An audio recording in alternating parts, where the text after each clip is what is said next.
right, squad, and welcome to the second episode of Get to Know the Artist. Today we have Jonathan Handley. But first, I would like to thank our sponsors: 4th Street Design, Community Bank, Fitzgerald Utilities, Southern Eagle, Mr. Bubbles Car Wash, City of Fitzgerald, Paulk Funeral Home, the Harris House, Rancho Grande, and the Blue Cottage. So, Jonathan, are you ready for some rapid fire questions? I am, Amy. Try and go easy on me now. I've been in quarantine for a while, so. All right. If a movie was made of your life, what genre would it be? Oh, comedy, for sure. What is one thing you would put on your bucket list? Probably bungee jumping. I've always wanted to bungee jump. I am too scared to do that. If you could be any animal, what would you be and why? If I could be any animal, I'd probably say a house cat. And the simple answer is because they take as many naps as they want. And I value my sleep. What can I say? Hey, I miss those nap times. I'm like, we need those naps now instead of in kindergarten. What's your favorite joke? My favorite joke is actually one that my grandmother told to me many years ago, and it is not appropriate for camera. So if you want to know it, you'll have to reach out to me because I can't tell it here. I can't tell it. That's all I'll say. Well, you'll be telling me that joke after we're done with this. Okay, I'll be sure to tell you. Who is your inner golden girl? Who is my inner golden girl? Yes. Ooh, that's a good one. My inner golden girl is a mix between. There's gonna be some people that judge me for this, but I don't care because it's the truth. It's a mix between Blanche Devereaux and Dorothy Zbornak. So it's like that, like Southern sassy, and then like the really like deadpan, cold-hearted. Don't mess with me. Yeah. All right, tell us a little bit about yourself. So I born and raised in Fitzgerald. I graduated from good old Fitzgerald High School in 2012, and I was very fortunate while I was in Fitzgerald. I got to perform in so many different things.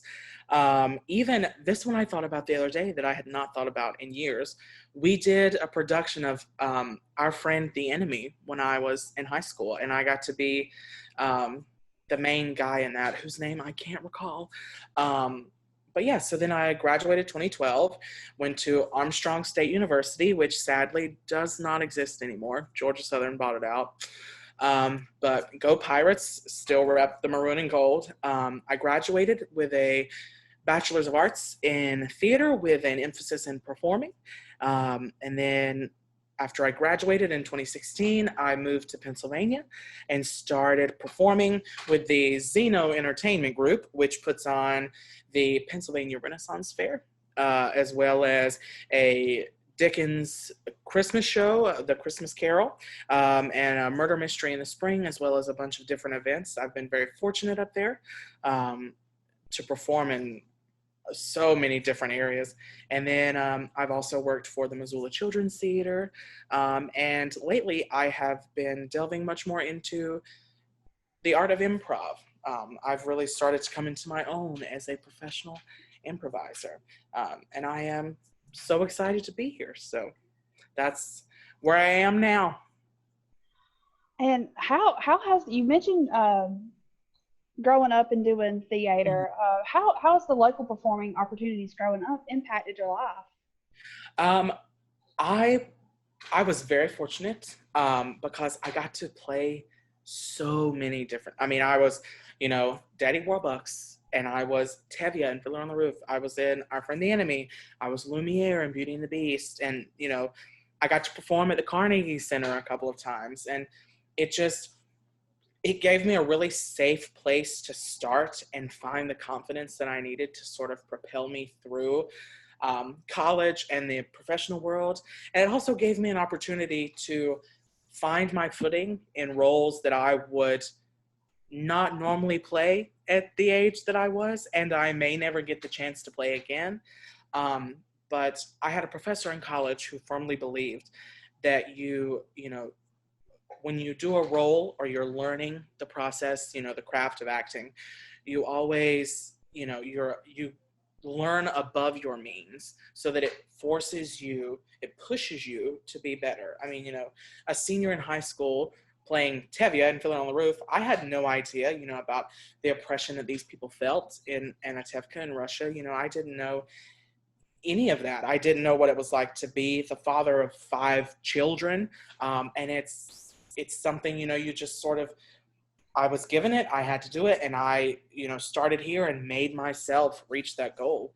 So it was a nice place to I was supported. I knew people here. I was comfortable. And so it gave me that room to grow, which has been very much an asset for me through the years.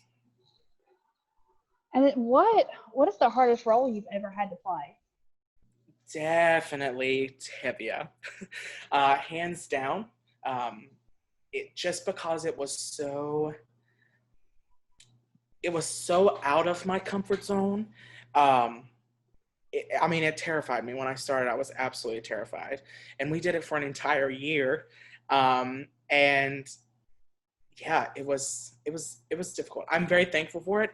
And I look back on it now and know that a lot of the pressures were put on myself because I was like, I'm a senior and I'm a performer, so it has to be perfect. Which Sherry Dorset was very quick to correct me on that and just let me know that it was okay to exist and, breathe in this. So, but it was definitely the hardest role I've ever done.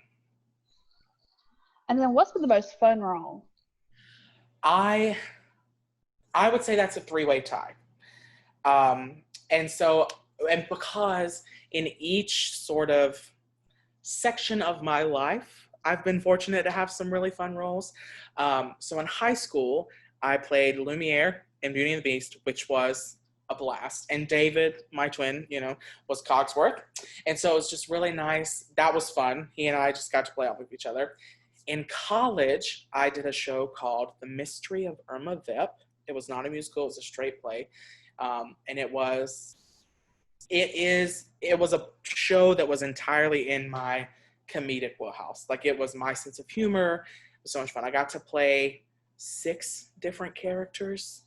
It's a 2-man show, and we did it in a month. From start to finish, first read through to, closing night, it was a month. It was insane. Wow. It was so much fun. And then more recently, I got to perform in Tifton, actually, and do my first, I guess, more standard musical, because I've done some musical things up in Pennsylvania and in Missoula, but they're much more, Pennsylvania is interactive theater, so it's, a little different. But down here, I got to do Pippin, and I was the leading player, so I got to be, real kind of, sensual, and I wore all black, and I was like the devil, but also a ringleader, and that was also a lot of fun. It was something very different for me. And that show was actually outdoors. Yes, it was, which did not bother me. I very much had the advantage there because, the Renaissance Fair is also outside. And I felt really bad because I was in all black and I had, all these clothes on. And I was like, oh, this feels like home to me. And everyone's like, oh my gosh, I'm dying. I don't know how you're doing it. And I'm like, you kind of get used to it. But it was, part of the joy of it came from that in the midst of all of this, we got to put on something that gave people this hope for normalcy once again. I mean, it was adjusted. We did the social distancing. People were encouraged to wear their masks, and it was outside, but it still was, it's a night of theater, which is something, that like New York City right now, they don't even have a chance of, seeing live theater. So it was a nice glimmer of hope for all of this, which I think really added to the joy of it. It was, and it was a packed crowd. It was. We had over 100 both nights, I'm pretty sure. I mean, it was good numbers. So it's a good time. It was, and it was like you said, it was just a joy just to get out of the house and go see a live performance, and we're really thankful y'all did that. Yeah, and the thing was, we followed all the guidelines so it could be a guilt-free night out. People didn't have to feel like they were breaking quarantine or breaking these rules set forth by whoever. So it was, yeah. And then, well, how has COVID-19 impacted your career? And then what are some of the obstacles you've had to overcome? Yeah. How it has impacted my career is very simple. It stopped it entirely. I was actually in Washington State touring with the Missoula Children's Theater when all of this sort of happened, and was laid off in March. And it's an odd feeling. I mean, I understand, like being laid off, that in itself would not have been, so bad. Things happen. But just after they pulled the plug on our tour, everything else in the entertainment industry just started toppling. It wasn't a couple of days and they shut down Broadway as an entire entity. I mean, they stopped the NBA, all the sports. And it's just, as you watch all of this start to sort of fall apart, it stops being, oh no, I got laid off, to I may never work again. I mean, the entertainment industry as a whole it was stopped. It quit. They have found ways to sort of bring it back. Some of my personal ways was, one, I did Pippin. It was my first chance to do some local community theater here. And another way is, a group of friends of mine from Pennsylvania, we've started an online improv show, which we call the IT Crowd Improv Technology. And it's us on Zoom. There are 7 of us. We've worked together for, some of us, upwards of 5 years now. And every Saturday night at 7:00, we put on a show, and we have, people watch it. They love it. It's been such a thrill to create in this, in this environment. But also it's a nice way of, staying in constant contact with people that I enjoy, and, not letting the skills that I've worked on for years, with improv, to atrophy. We get to use them every week, and it's been a joy. And then it's on Facebook? Yes, it is on Facebook. If you'll go in, type in the IT Crowd Improv Technology, you'll see it. Our little mascot is a computer with a smiley face. Give us a like, check out the shows. It's completely free to watch. We just love doing it. So feel free, pop in, sit a spell, laugh, or sit in the comments and berate us the entire time if that brings you joy on a Saturday night. We're there to give people something to do, during all of this. Thank you. And then we've got some Instagram questions. Where would you go if you were invisible? If I was invisible,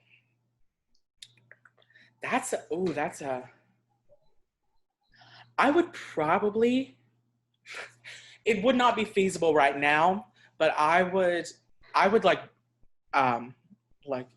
get free showings at theaters, because I would just go sit in an empty seat and just watch.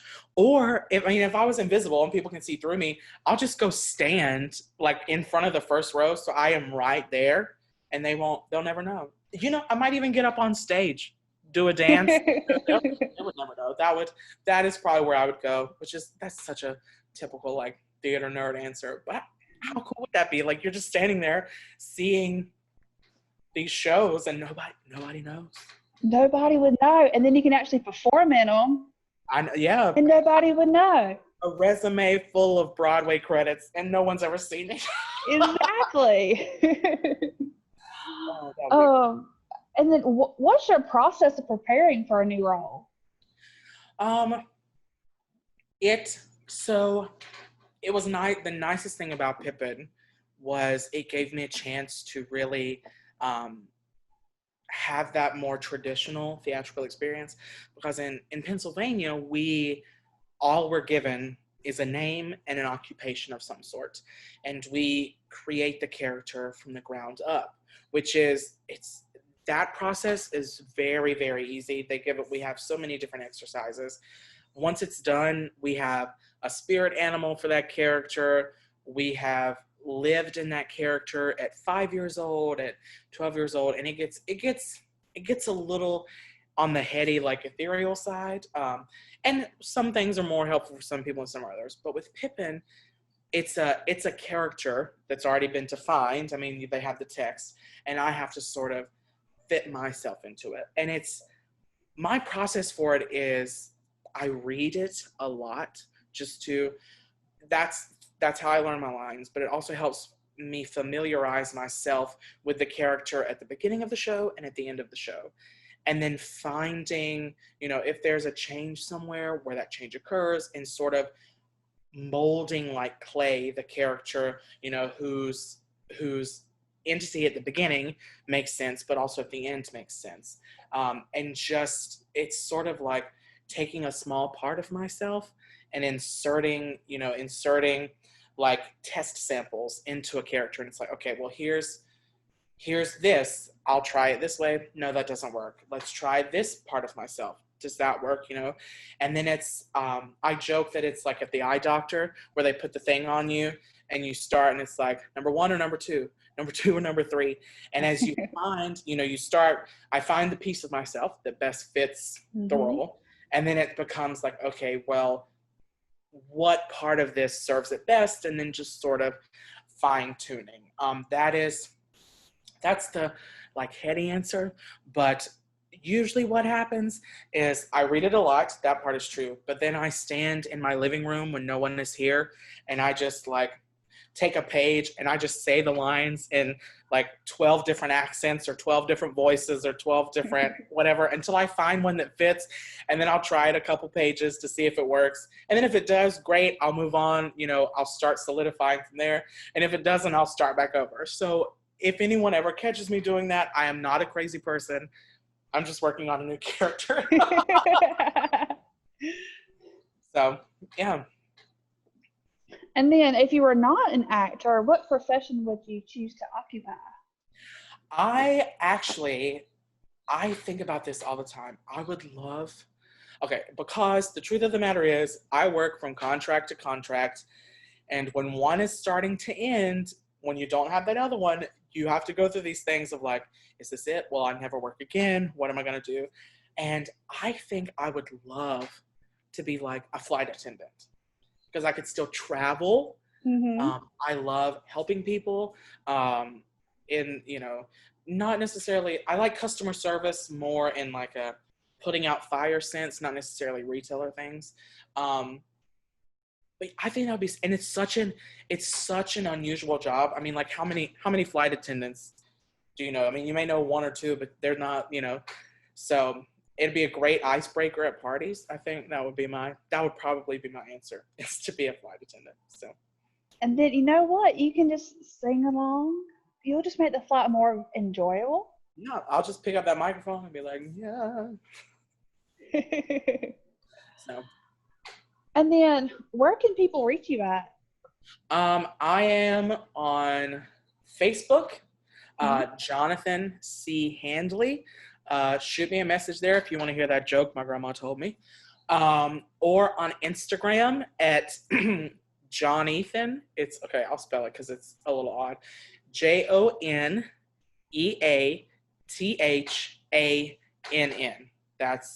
You can find me there. I also have a website, it has not been updated, so don't look there now. But in the next couple of days, it'll be being updated, and it's usually where I keep, everyone up to date on what's happening. I have a bio on there, so you can, read about my journey, whatever it is. I have my resume and headshots and things on there, and it is Jonathan Handley .weebly, WEEBLY. I use the free website server because I'm a poor actor. I can't pay for the real domain. But it's jonathanhandley.weebly.com. Awesome. And then you're getting ready to go back up to the Pennsylvania Renaissance Fair, right? It's going to be a very different year. We've taken a lot of precautions with COVID-19. But I leave on Sunday. Well, actually, I leave on Friday. We'll drive up most of the way. Saturday, we're visiting some family in Virginia that I haven't seen in years, like a distance visit just to say hi. And then I will get there on Sunday and I will quarantine for 2 weeks, and then I'll rehearse for 2 weeks, and then we'll start our weird and wacky year this year. So it's coming fast, and I'm excited. I'm excited to get back, professionally on my feet and just start working again in any capacity. I've loved being home. It's been nice. This is the most time I've spent in Fitzgerald since I've graduated. But it will be nice to get back out into the world. And then if somebody wants to go to the fair and see y'all, what do we need to do? So this year they're doing day-specific tickets. So you can go to the website, parenfair.com, or check them out on Facebook at the Pennsylvania Renaissance Fair. And they have listed there, the process you need to take to get a date-specific reservation, because they are limiting the number of people in a park. You have to wear a mask the entire time in the park unless you are stationary and eating. So if you sit down and you need to eat, they have, certain tables blocked off so you maintain distance. You'll eat and put your mask back on. And they'll be checking your temperature at the gate. So just make sure you're healthy and all of that. But as far as coming up there and getting a ticket, you just got to reserve yours for a specific date, and then you're golden. So awesome. And then finally, if you could tell your younger self anything, or an inspiring actor, what would you tell them? Trust yourself first and foremost. Know that, if all signs lead to, this is the career you want to take or you should take, trust that. If it's what you want to do with life, there's probably a good reason that you want to. Trust that. And also, know that there's potential to make this a career, but also know that it's hard. It is very difficult. I mean, in the off times between shows, I've done everything from event planning to wait staff, to this. But with all of that, it is worth it. It is very much worth it to pursue this passion. Also, listen to your mama, because she has plenty of years of wisdom. And trust Sherry Dorset, because she knows what she's talking about. Those will be my words. That she does. To my younger self. And as far as aspiring actors, use the resources that the world has provided. There are so many people who have gone through, this process and have either succeeded or failed or did it for a couple of years and didn't. Know that you are not alone in this, and reach out to people in your life if, they are out there, because if you try to do it on your own, you will go crazy. Thank you so much. Thank you, Amy, for having me. That was so fun. I'm so excited, and we definitely have to do this again. Yes, please, please, please. So have fun, stay safe, and we look forward to hearing great things from you in the future. Oh, thank you. So, thank you. Anyways, I will talk to you later. Bye. Bye.